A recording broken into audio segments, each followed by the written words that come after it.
લાખો દુઃખોનો પોટલો લઈને એક ભક્ત રોજ જય મંદિરે જાય.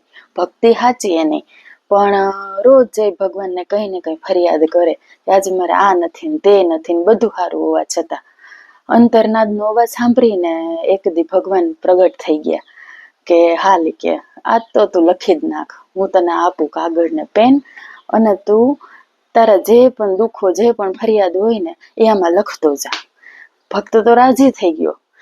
તો ભગવાને કીધું કે તું છે ને જે પણ દુઃખ લખ ને એ સામેની પેટીમાં ચિઠ્ઠીઓ છે, એ ચિઠ્ઠીઓ ભેગી તારી ચિઠ્ઠી રાખી દેજે, અને શરત એટલી જ કે એ ચિઠ્ઠીમાંથી તારે એક ચિઠ્ઠી પાછી લેવાની, કે તારી ચિઠ્ઠી મૂકીને બીજી ચિઠ્ઠી લેવાની.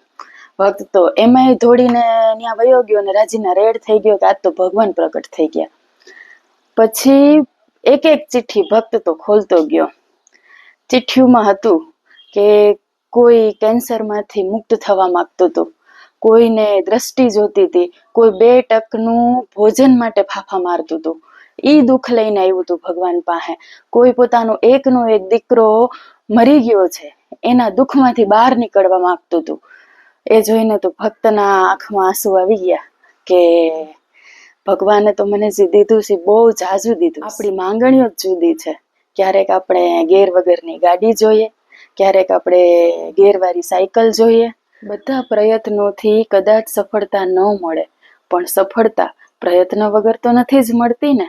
તો આપણે લાગી જ પડવાનું છે અને ભગવાનને મળવા જવાનું છે, ફરિયાદો લઈને નહીં.